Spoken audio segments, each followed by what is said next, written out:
Hi മക്കളെ, എല്ലാവർക്കും Leeds അക്കാദമിയുടെ സ്മാർട്ട് പ്ലസ് ആപ്പിലേക്ക് സ്വാഗതം. ഇത് നമ്മുടെ ബയോളജിയുടെ ആദ്യത്തെ ക്ലാസ്സാണ്. എല്ലാ മക്കളും ബയോളജി ക്ലാസ്സിലേക്ക് അടിച്ചു കയറി വാ. നമ്മുടെ ഒന്നാമത്തെ ചാപ്റ്ററിൻ്റെ പേര് സെൻസേഷൻസ് ആൻഡ് റെസ്പോൺസസ് എന്നാണ്. അറിയാനും പ്രതികരിക്കാനും. 10ാം ക്ലാസ്സിലെ ഒന്നാമത്തെ ചാപ്റ്ററാണ് നമ്മളിന്ന് നോക്കുന്നത്. നമുക്ക് എങ്ങനെയാണ് സെൻസേഷൻ ഉണ്ടാകുന്നത്? നമുക്കറിയാം, നമ്മുടെ സെൻസ് ഓർഗൻസ് വഴിയാണ് നമുക്ക് പുറമേ നിന്നുള്ള കാര്യങ്ങൾ നമ്മളിലേക്ക് വരുന്നത്. അപ്പോൾ ഈ പുറമേ നിന്ന് നമ്മളിലേക്ക് വരുന്ന, നമ്മുടെ ബോഡിയുടെ പുറമേ നിന്ന് നമ്മുടെ അകത്തേക്ക് വരുന്ന കാര്യങ്ങളെ നമുക്ക് എന്ത് വിളിക്കാം? സ്റ്റിമുലൈ എന്ന് വിളിക്കാം. അപ്പോൾ സ്റ്റിമുലൈ എന്താണ്? Senses that evoke responses in organisms are called stimuli. അപ്പോൾ ജീവികളിലെ പ്രതികരണങ്ങൾക്ക് കാരണമാകുന്ന എല്ലാ പ്രേരണകളെയും നമുക്ക് ഉദ്ദീപനങ്ങളെന്ന് വിളിക്കാം. ഒന്നുകൂടി നമുക്ക് നോക്കാം. Senses that evoke responses in organisms are called stimuli. ജീവികളിൽ പ്രതികരണങ്ങൾക്ക് കാരണമാകുന്ന എല്ലാ പ്രേരണകളെയും നമുക്ക് എന്ത് വിളിക്കാം? ഉദ്ദീപനങ്ങളെന്ന് വിളിക്കാം. നിങ്ങൾക്കത് മനസ്സിലായില്ലാന്ന് തോന്നുന്നില്ലേ? നിങ്ങൾക്ക് ചെറിയൊരു ഉദ്ദീപനം ഇപ്പം മിസ്സ് തരുന്നതായിരിക്കും. ഇതാ നമുക്ക് നോക്കാം കേട്ടോ. ഇത് കണ്ടോ? ഇത് നല്ല ഒന്നാന്തരം പഴുത്ത് ഉണങ്ങി ഉപ്പൊക്കെ കൂട്ടി ഇടിച്ച് വെച്ചിട്ടുള്ള വാളംപുളിയാണ് കേട്ടോ. ഇപ്പം തന്നെ നിങ്ങൾക്ക് വായിൽ ചെറുതായിട്ട് വെള്ളം വരുന്നുണ്ടല്ലേ? കഴിച്ചാൽ കൊള്ളാൻ തോന്നുന്നുണ്ടല്ലേ? മിസ് വെറുതെ ഒന്ന് തിന്ന് നോക്കട്ടെ, എങ്ങനെയുണ്ടെന്ന് നോക്കാം. എനിക്ക് പുളി അത്ര ഇഷ്ടമൊന്നുമല്ല, പക്ഷെ നിങ്ങൾക്ക് സ്റ്റിമുലൈ എന്താണെന്ന് മനസ്സിലാക്കി തരാൻ വേണ്ടിയിട്ട് മാത്രം ചെയ്യുന്ന കേട്ടോ. അവൂ, ഭയങ്കര പുളി, ഇനി എനിക്ക് വേണ്ട. അപ്പോൾ പുളി തിന്നതും ഞാനല്ലേ, പക്ഷെ വായിൽ വെള്ളം വന്നത് ആർക്കാ? നിങ്ങൾക്കല്ലേ. അതെന്താ അങ്ങനെ വരാൻ കാരണം എന്താ മനസ്സിലായോ? സ്റ്റിമുലൈ എന്താന്ന് നിങ്ങൾക്കൊരു റെസ്പോൺസ് ഉണ്ടായി അല്ലേ? അപ്പോൾ അതിന് ഞാനിവിടെ ചെയ്തത് എന്താ? ഞാനിവിടെ ഒരു സ്റ്റിമുലൈ തന്നു, നിങ്ങളത് കണ്ടു. നിങ്ങൾ കഴിച്ചില്ലെങ്കിലും നിങ്ങൾ കണ്ടു. നിങ്ങളുടെ സെൻസ് ഓർഗനായ കണ്ണ് വഴി നിങ്ങളത് കണ്ടു. അപ്പോൾ നിങ്ങൾക്ക് വായിൽ വെള്ളം വന്നു അല്ലേ? അപ്പോൾ ഇതുപോലെ പ്രതികരണങ്ങൾക്ക് കാരണമാകുന്ന ഒരു ഉദ്ദീപനം, ഒരു പ്രതികരണം നിങ്ങളിൽ ഉണ്ടായി. വായിൽ നന്നായിട്ട് ഉമിനീര് വന്നു, അതൊരു പ്രതികരണമാണ്. അപ്പോൾ ആ ഒരു പ്രതികരണം നിങ്ങളിൽ ഉണ്ടാകാൻ വേണ്ടിയിട്ട് ഞാൻ തന്ന പ്രേരണ, അതാണ് എന്ത്? സ്റ്റിമുലൈ എന്ന് പറയുന്നത്. വേറൊരു പ്രേരണ കൂടി വേണോ? ഒരു ചെറിയ പാട്ടായാലോ? 2 വരി കേട്ടോ. അപ്പോൾ നമുക്ക് എന്ത് ചെയ്യാം? ഈ സ്റ്റിമുലൈ സ്വീകരിക്കാം, അല്ലെങ്കിൽ ഈ സ്റ്റിമുലൈ വേണ്ട എന്ന് പറഞ്ഞ് ചെവി പൊത്തി പിടിക്കാം. എന്ത് വേണമെങ്കിലും ആവാം കേട്ടോ. ഈ പാട്ട് നിങ്ങളെല്ലാവരും ഇപ്പോൾ ഭയങ്കര ട്രെൻഡിങ് ആയിട്ടുള്ളൊരു പാട്ട്. കൺമണി അൻപോട് കാതലൻ ഞാൻ എഴുതും കടിതമേ, പൊന്മണി ഉൻവിട്ട് സൗഖ്യമാ നാനിങ്ക് സൗഖ്യമേ, ലലലാലിലാലില ലലലാലില. അത് അപ്പോൾ നിങ്ങളത്, ഞാൻ തന്ന ഉദ്ദീപനം നിങ്ങളിലേക്ക് എത്തിയത് എവിടെയാണ്? നിങ്ങളുടെ ചെവി വഴിയാണല്ലേ. അപ്പോൾ ഞാനൊരു ചോദ്യം ചോദിക്കട്ടെ. നിങ്ങൾക്ക് എന്തുകൊണ്ടാണ് കണ്ണുകൊണ്ട് കേൾക്കാൻ പറ്റാത്തേ? അല്ലെങ്കിൽ എന്തുകൊണ്ടാണ് ചെവി കൊണ്ട് കാണാൻ പറ്റാത്തേ? നിങ്ങൾക്കറിയാം അല്ലേ? കണ്ണ് കാണാനുള്ളതാണ്, ചെവി കേൾക്കാനുള്ളതാണ്, ഇതൊക്കെ നിങ്ങൾക്കറിയാം. അപ്പോൾ കണ്ണിലെന്താ ഈ കാഴ്ചയ്ക്ക് സഹായിക്കുന്നതുള്ളത്? ചെവിയിൽ കേൾവിക്ക് സഹായിക്കുന്ന എന്ത് വസ്തുവാണുള്ളത്? അപ്പോൾ കണ്ണിൽ കാഴ്ചയ്ക്ക് സഹായിക്കാനും, സ്കിന്നിൽ ടച്ച് അറിയാനും, മറ്റുള്ള സെൻസസ് അറിയാനും, ചെവിയിൽ കേൾക്കാനൊക്കെ ആയിട്ട് നമുക്ക് എന്തുണ്ട്? പ്രത്യേകതരം സെല്ലുകൾ അവിടെയുണ്ട്. ആ സെല്ലുകളെ നമുക്ക് എന്ത് വിളിക്കാം? ആ സെല്ലുകളെ നമുക്ക് വിളിക്കുന്ന പേരാണ് റിസപ്റ്റേഴ്സ് എന്ന് വിളിക്കും. കണ്ടോ, നമുക്കിവിടെ പുറകിലുള്ള സ്ലൈഡിലുള്ളത് കണ്ണ്. കാഴ്ചയ്ക്ക് മാത്രമേ കണ്ണ് ഉപയോഗിക്കുന്നുള്ളൂ. കണ്ണിനെ കൊണ്ട് നമുക്ക് കേൾക്കാൻ പറ്റില്ല, ടേസ്റ്റ് അറിയാൻ പറ്റില്ല. മൂക്ക് നമുക്ക് സ്മെല്ല് ചെയ്യാനാണ് ഉപയോഗിക്കുന്നത് അല്ലേ? മൂക്കിൻ്റെ ഉപയോഗം എന്നല്ല, മൂക്ക് നമ്മളെ സഹായിക്കുന്നത് സ്മെല്ല് അനുഭവിക്കാനാണ്, സ്മെല്ല് അറിയാൻ വേണ്ടിയിട്ടാണ്. മറ്റൊരു ഭാഗം കൊണ്ട് നമുക്ക് സ്മെല്ല് അറിയാൻ പറ്റില്ല. അപ്പോൾ മൂക്കിലാണ് അതിൻ്റെ പ്രത്യേകതരം റിസപ്റ്റർ ഉള്ളത്. അപ്പോൾ എന്താണ് receptor? They are specialised cells. പ്രത്യേകതരം സെല്ലുകളാണ് ഈ സ്റ്റിമുലൈ, നേരത്തെ പറഞ്ഞ സ്റ്റിമുലൈനെ സ്വീകരിക്കാൻ വേണ്ടിയിട്ടുള്ള പ്രത്യേകതരം സെല്ലുകൾ എവിടെയെല്ലാം ഉണ്ട്? നമ്മുടെ സെൻസ് ഓർഗൻസിലുണ്ട്, നമ്മുടെ ബോഡിയുടെ പല ഭാഗങ്ങളിലും ഉണ്ട്. അപ്പോൾ റിസപ്റ്റർ എന്താണെന്ന് മക്കൾക്ക് മനസ്സിലായല്ലോ അല്ലേ? അപ്പോൾ അടുത്ത ഭാഗത്തേക്ക് നമുക്ക് പോകാം. റിസപ്റ്റർ എന്താണെന്ന് മനസ്സിലായി, സ്റ്റിമുലൈ എന്താണെന്ന് മനസ്സിലായി. സ്റ്റിമുലൈ 2 തരത്തിലുണ്ട് കേട്ടോ. ഏതൊക്കെയാണ്? ഒന്ന് ഇൻറ്റേർണൽ സ്റ്റിമുലൈ, ഒന്ന് എക്സ്റ്റേണൽ സ്റ്റിമുലൈ. നമ്മുടെ സെൻസ് ഓർഗൻസ് വഴി നമ്മളിലേക്ക് എത്തുന്ന ഇൻഫോർമേഷൻസ്, സൗണ്ട്, കാഴ്ച, ടേസ്റ്റ്, ഇങ്ങനെയുള്ള കാര്യങ്ങളൊക്കെ നമുക്ക് എക്സ്റ്റേണൽ സ്റ്റിമുലൈ അല്ലെങ്കിൽ ബാഹ്യ ഉദ്ദീപനങ്ങൾ എന്ന് നമുക്ക് വിളിക്കാം. അതുപോലെ ഇൻറ്റേർണൽ സ്റ്റിമുലൈ എന്ന് മിസ് പറഞ്ഞത് എന്താണ്? നമുക്ക് ഉള്ളിൽ തോന്നുന്ന വിശപ്പ്, ദേഷ്യം, സങ്കടം, ഇങ്ങനെയുള്ള കാര്യങ്ങളൊക്കെ നമുക്ക് ഇൻറ്റേർണൽ സ്റ്റിമുലൈ എന്ന് വിളിക്കാം. അപ്പോൾ ഇതൊക്കെ കോർഡിനേറ്റ് ചെയ്യുന്നത് ആരാണ്? നമ്മുടെ നെർവസ് സിസ്റ്റമാണ്, നമ്മുടെ ബ്രെയിനാണ്. ഒന്നുകൂടി പറയാം, നമുക്കൊരു സ്റ്റിമുലൈ പുറത്തുനിന്ന് ഉണ്ടായി, റിസപ്റ്റർ അതിനെ സ്വീകരിച്ചു. മനസ്സിലായോ? ഉദ്ദീപനം ഉണ്ടായി, ഗ്രാഹികൾ അതിനെ സ്വീകരിച്ചതിന് ശേഷം പിന്നെ എന്താ സംഭവിക്കുക?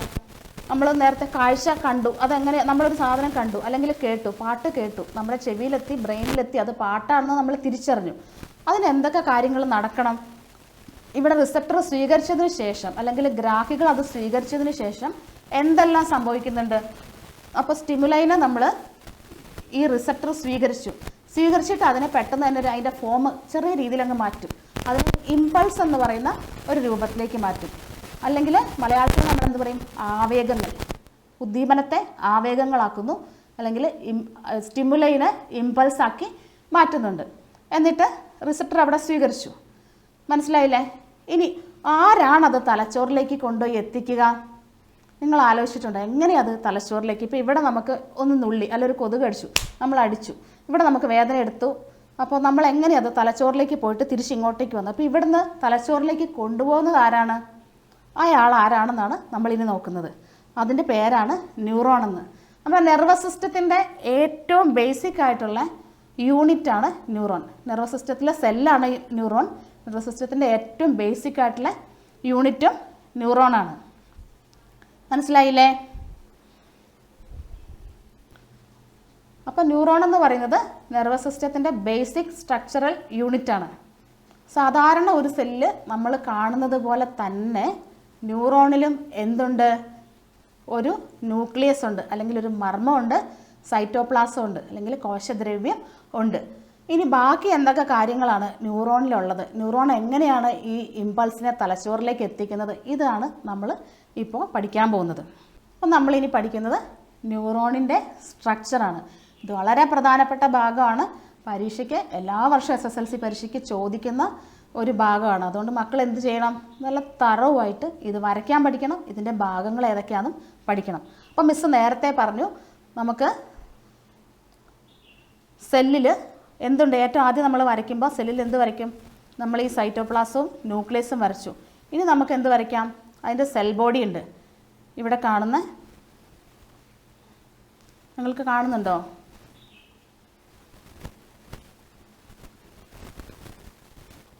ഇവിടെ കണ്ടോ?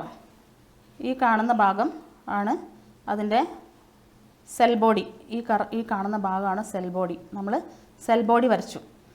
സെൽ ബോഡി വരച്ചിട്ട് പിന്നെ അതിൽ നിന്ന് പുറത്തേക്ക് ചെറിയതായിട്ട്, വളരെ ചെറിയ നേർത്ത ഒരു ഫിലമെൻ്റ് ഉണ്ട്.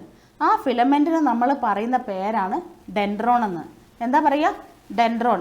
മലയാളത്തിലും ഇംഗ്ലീഷിലും നമ്മൾ പറയുന്നത് ഡെൻഡ്രോൺ എന്നാണ് കേട്ടോ. അപ്പോൾ സെൽ ബോഡിയിൽ നിന്നുള്ള നേർത്ത ഫിലമെൻ്റാണ് എന്ത്? ഡെൻഡ്രോൺ. അപ്പോൾ ഡെൻഡ്രോണിൻ്റെ ഫംഗ്ഷൻ എന്താ? ഡെൻഡ്രോൺ എന്ത് ഡ്യൂട്ടിയാണ് അവിടെ ചെയ്യുന്നത്? ന്യൂറോണിനകത്ത് ചെയ്യുന്നത്? ഡെൻഡ്രൈറ്റ് എന്ന് പറയുന്ന ഭാഗത്തു നിന്ന് വരുന്ന ഇമ്പൾസിനെ സെൽ ബോഡിയിലേക്ക് കൊണ്ടുവരുവാണ് ഡെൻഡ്രോൺ ചെയ്യുന്നത്. മനസ്സിലായോ?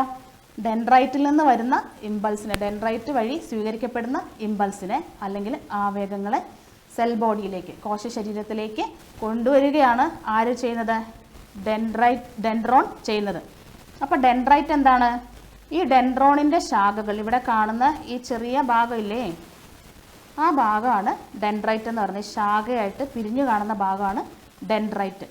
ഡെൻഡ്രൈറ്റിൻ്റെ ഡ്യൂട്ടി എന്താ? ഡെൻഡ്രൈറ്റ് എന്ത് ഫംഗ്ഷനാണ് ചെയ്യുന്നത്? ഡെൻഡ്രൈറ്റ് ചെയ്യുന്നത്, ഇതുപോലെ നമുക്ക് ഒരുപാട് ന്യൂറോണുകളുണ്ട്. ഒരു നാഡീകോശത്തിൽ, ഒരു നാഡിയിൽ ഒരുപാട് നാഡീകോശങ്ങളുണ്ട്. അതായത് ഒരുപാട് ന്യൂറോണുകൾ ഉണ്ട്. അപ്പോൾ അടുത്തുള്ള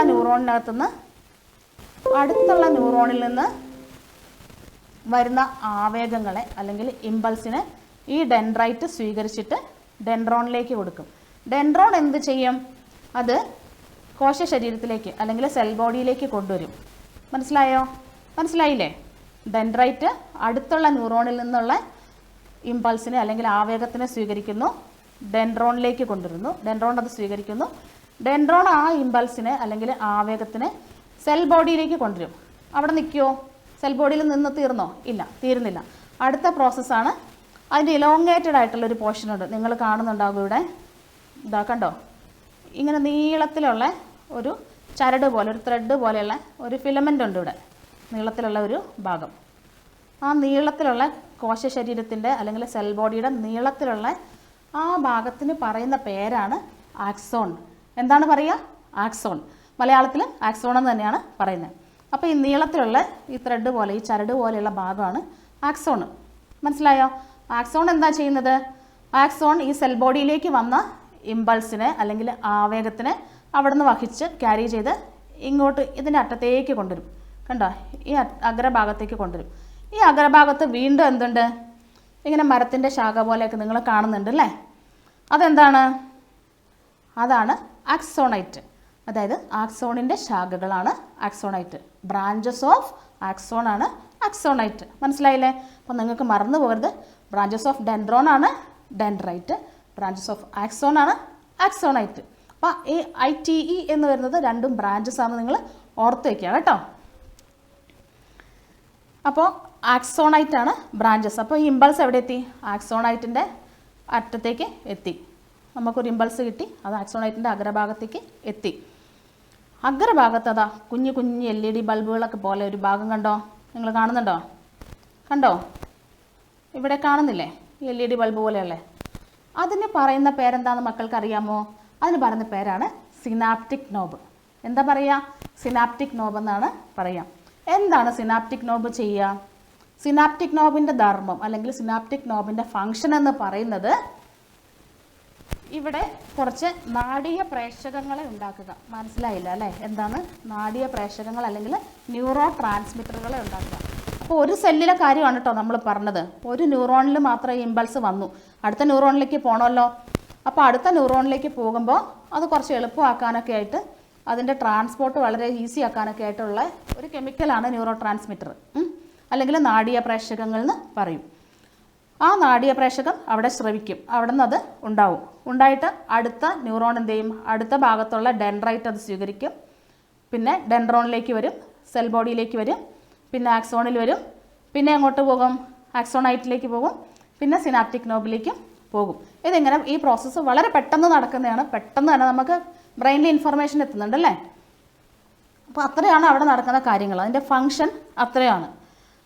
ആക്സോണൈറ്റ് ആക്സോണൈറ്റ് സിനാപ്റ്റിക് നോബ്. സിനാപ്റ്റിക് നോബിൽ നിന്ന് നാഡീയ പ്രേഷകങ്ങൾ ഉൽപ്പാദിപ്പിക്കപ്പെടുന്നുണ്ട്, അല്ലെങ്കിൽ ന്യൂറോ ട്രാൻസ്മിറ്ററുകൾ ഉണ്ടാവുന്നുണ്ട്. മനസ്സിലായില്ലേ? ഇനി മറ്റൊരു ഭാഗം കൂടി അതിനകത്ത് പറയാനുണ്ട്. നമ്മൾ ഇവിടെ ഈ ആക്സോണിനെ ചുറ്റിയിട്ട് ഒരു റിങ് പോലെയുള്ള ഭാഗം കാണുന്നില്ലേ? ആക്സോണിനെ ചുറ്റിയിട്ട് കാണുന്ന പൊതിഞ്ഞിട്ടുള്ള ആ ഭാഗത്തിന് നമ്മൾ പറയുന്ന പേരാണ് മയലിൻ ഷീത്ത് എന്ന്. എന്താ പറയുക? Myelin sheath. ആക്സോണിനെ പ്രൊട്ടക്റ്റ് ചെയ്യാൻ വേണ്ടിയിട്ടുള്ള കവറിങ് പോലെയുള്ള ഒരു ചുറ്റിയിട്ടുള്ള, ആക്സോണിനെ ചുറ്റിയിട്ടുള്ള ഭാഗത്തിന് നമ്മൾ പറയുന്ന പേരാണ് മയലിൻ ഷീത്ത്. കണ്ടില്ലേ നിങ്ങൾ? ഈ ആക്സോൺ ഇങ്ങനെ ത്രെഡ് പോലെ നീളത്തിലുണ്ട്, അതിനെ ചുറ്റിയിട്ട് ഇങ്ങനെ കാണുന്ന ഈ ഭാഗമാണ് മയലിൻ ഷീത്ത് എന്ന് പറയുന്നത്. മയലിൻ ഷീത്ത് ഉണ്ടാക്കിയിട്ടുള്ളത് ഷ്വാൻ സെല്ല് കൊണ്ടാണ്. ഷ്വാൻ സെല്ല് മൈലിൻ ഷീത്ത് ഉണ്ടാക്കിയിട്ടുള്ളത് ഷ്വാൻ സെല്ല് കൊണ്ടാണ്. അതുകൂടാതെ മൈലിൻ ഷീത്ത് ലിപ്പിഡിൻ്റെ, അതായത് കൊഴുപ്പിൻ്റെ ഒരു കവർ. നമ്മളിങ്ങനെ തുണി ചുറ്റില്ലേ? തുണി ആവർത്തിച്ച് ചുറ്റി കഴിയുമ്പോൾ എങ്ങനെയാണ്? നമ്മുടെ വിരലിൽ തുണി ആവർത്തിച്ച് ചുറ്റി കഴിയുമ്പോൾ എങ്ങനെയാണോ ഉണ്ടാവുക, അതേപോലെ കൊഴുപ്പിൻ്റെ ലെയർ, പല ലെയറുകൾ ആവർത്തിച്ച് വലയം ചെയ്തിട്ടുള്ളതാണ് എന്ത്? ഈ ആക്സോൺ എന്ന് പറയുന്നത്. ആക്സോണിൻ്റെ കവറായിട്ടുള്ള മൈലിൻ ഷീത്ത്. മനസ്സിലായോ? അപ്പോൾ ഈ ചിത്രത്തിൽ നിങ്ങൾ കാണുന്നില്ലേ? ഇവിടെ കാണുന്ന ഈ നടുക്ക് ഈ യെല്ലോ കളറിൽ കാണുന്നതാണ് ആക്സോൺ എന്ന് പറയുന്നത്. ആക്സോണിൻ്റെ ചുറ്റും ആവർത്തിച്ച് വലയം ചെയ്യപ്പെട്ടിട്ടുള്ള ലിപ്പിഡ് കൊണ്ട് നിർമ്മിച്ചിട്ടുള്ള ഷ്വാൻ സെല്ല്, അവിടെ ഉള്ള ആ സെല്ലിന് പറയുന്ന പേരാണ് ഷ്വാൻ സെല്ലെന്ന്. ആക്സോണിൻ്റെ ചുറ്റുമുള്ള ആ കവർ, മൈലിൻ ഷീത്ത് ഉണ്ടാക്കിയിട്ടുള്ള ആ സെല്ലിന് പറയുന്ന പേരാണ് ഷ്വാൻ സെല്ലെന്ന്. മനസ്സിലായോ? ഷ്വാൻ സെൽ എന്ന് പറയും. അപ്പോൾ നമ്മൾ എന്താ ഓർത്ത് വയ്ക്കേണ്ടേ? ആക്സോണിനെ കവർ ചെയ്തിട്ടുള്ള ഒരു കവറിങ് ആണ് മൈലിൻ ഷീത്ത്. മൈലിൻ ഷീത്ത് ഉണ്ടാക്കിയിട്ടുള്ളത് ഷ്വാൻ സെല്ല് കൊണ്ടാണ് എന്ന് നിങ്ങൾ ഓർത്ത് വയ്ക്കുക. ഈ ഭാഗങ്ങളൊക്കെ വളരെ പ്രധാനപ്പെട്ടതാണ്. SSLC പരീക്ഷയ്ക്ക് എല്ലാ വർഷവും തന്നെ ചോദിക്കുന്ന ചോദ്യങ്ങൾ ഇതിനകത്തുനിന്ന് വരാറുണ്ട്. ഇപ്പം മൈലിൻ ഷീത്ത് എന്ന് പറയുന്നത് ആക്സോണിൻ്റെ കവറാണ്. ആക്സോണിൻ്റെ കവർ അത് നിർമ്മിച്ചിരിക്കുന്നത് ഷ്വാൻ സെല്ല് കൊണ്ടാണ്. മൈലിൻ ഷീത്ത് അതുപോലെ തന്നെ ലിപ്പിഡ് കൊണ്ടുള്ള, കൊഴുപ്പ് കൊണ്ടുള്ള ഒരു കവർ ആവർത്തിച്ച് വലയം ചെയ്തിട്ടുണ്ടെന്ന് പറഞ്ഞല്ലോ നേരത്തെ. അപ്പോൾ അതാണ് സാധാരണ ഒരു ന്യൂറോണിലുള്ള ഘടനയാണ് നമ്മൾ പഠിക്കുന്നത്. നേരെ മറിച്ച് നമ്മുടെ തലച്ചോറിലും നമ്മുടെ സുഷുമ്ന നാഡിയിലും നമ്മുടെ ബ്രെയിനിലും നമ്മുടെ സ്പൈനൽ കോഡിലും ഉള്ള ന്യൂറോണുകളിലുള്ള ആക്സോണിനെ കവർ ചെയ്തിരിക്കുന്നത് ഒളിഗോഡെൻഡ്രോസൈറ്റ് എന്ന് പറയുന്ന ഒരു സെല്ലുകൾ വെച്ചിട്ടാണ് കവർ ചെയ്തിരിക്കുന്നത്. ഒരു പ്രത്യേകതരം സെല്ലാണ്. അതിൻ്റെ പ്രത്യേകത എന്താണെന്ന് വെച്ചിട്ടുണ്ടെങ്കിൽ അതിന് നല്ല ഷൈനി വൈറ്റ് കളറാണ്, തിളങ്ങുന്ന വെള്ള നിറമാണ് ഒളിഗോഡെൻഡ്രോസൈറ്റിന് ഉള്ളത്. അപ്പോൾ എവിടെയാണതുള്ളത്? നമ്മുടെ ബ്രെയിനിലും സുഷുമ്ന നാഡിയിലും അല്ലെങ്കിൽ നമ്മുടെ സ്പൈനൽ കോഡിലാണ് ഈ ഒളിഗോഡെൻഡ്രോസൈറ്റുകൾ കൊണ്ടിട്ടുള്ള ആക്സോണുകളുടെ കവർ ഉള്ളത്. ബ്രെയിനിലും സ്പൈനൽ കോഡിലും ആണ് ഒളിഗോഡെൻഡ്രോസൈറ്റുകൾ ധാരാളമുള്ള ന്യൂറോണുകൾ കാണപ്പെടുന്നത്. അപ്പോൾ ഇങ്ങനെയുള്ള ന്യൂറോണുകൾ കാണപ്പെടുന്ന ആ ഭാഗത്തിനെ നമ്മൾ എന്ത് വിളിക്കും? നമുക്ക് വൈറ്റ് മാറ്റർ എന്ന് വിളിക്കാം. അപ്പം മൈലിനേറ്റഡ് ആയിട്ടുള്ള മൈലിൻ ഷീത്ത് ഒളിഗോഡെൻഡ്രോസൈറ്റ് കൊണ്ട് നിർമ്മിച്ചിട്ടുള്ള ഭാഗത്തെ നമുക്ക് വൈറ്റ് മാറ്റർ എന്ന് വിളിക്കാം. അതേപോലെ നമ്മൾ ഷ്വാൻ സെല്ല് കൊണ്ട് നിർമ്മിച്ചിട്ടുള്ള സാധാരണ നോൺ മൈലിനേറ്റഡ് ആയിട്ടുള്ള ഭാഗമുണ്ട്. നമ്മുടെ നെർവസ് സിസ്റ്റത്തിൽ പലയിടത്തും നോൺ മൈലിനേറ്റഡ് ആയിട്ടുള്ള ഭാഗങ്ങളുണ്ട്. അതിനെ നമുക്ക് ഗ്രേ മാറ്റർ എന്ന് വിളിക്കാം. ഒളിഗോഡെൻഡ്രോസൈറ്റ്സ് ഇല്ലാത്തത് കൊണ്ട് തന്നെ അവിടെ കുറച്ച് കളർ ഡിമ്മായിട്ടിരിക്കും, ഗ്രേ കളറായിട്ട് ഇരിക്കും. മനസ്സിലായില്ലേ? അപ്പം നമ്മൾ ഇനി നോക്കുന്നത് ഫങ്ഷൻസ് ഓഫ് മൈലിൻ ഷീത്ത് അല്ലെങ്കിൽ മൈലിൻ ഷീത്തിൻ്റെ ധർമ്മങ്ങൾ. നമ്മൾ ഒന്നാമത്തെ ധർമ്മം അല്ലെങ്കിൽ ഒന്നാമത്തെ ഫങ്ഷൻ എന്ന് പറയുന്നത് ആക്സോണിന് വേണ്ടത്ര ഓക്സിജനും ന്യൂട്രീഷനും കൊടുക്കുക എന്നുള്ളതാണ് മൈലിൻ ഷീത്തിൻ്റെ ധർമ്മം. രണ്ടാമത്തേത് എന്ന് പറയുന്നത് ആക്സിലറേറ്റ് ഇമ്പൾസ് എന്ന് പറഞ്ഞാൽ എന്താ? നമ്മൾ പറയില്ലേ, ആക്സിലറേഷൻ കൊടുക്കുക, സ്പീഡ് കൂട്ടുക. നമ്മൾ ഇമ്പൾസ് പഠിച്ചല്ലോ, ആവേഗങ്ങൾ പഠിച്ചല്ലോ. ആവേഗങ്ങളെ എത്രയും പെട്ടെന്ന് തലച്ചോറിലേക്ക് എത്തിക്കുക എന്നുള്ള ധർമ്മം ആര് ചെയ്യുന്നുണ്ട്? അതിൻ്റെ സ്പീഡ് കൂട്ടുക എന്നുള്ള ധർമ്മം ആര് ചെയ്യുന്നുണ്ട്? ഈ മൈലിൻ ഷീത്ത് ചെയ്യുന്നുണ്ട്. മൂന്നാമത്തേത് ആക്ട് ആസ് ഇലക്ട്രിക് ഇൻസുലേറ്ററായിട്ട് ആക്ട് ചെയ്യുന്നുണ്ട്. പിന്നെ നാലാമത്തേത് protect axon from external injuries.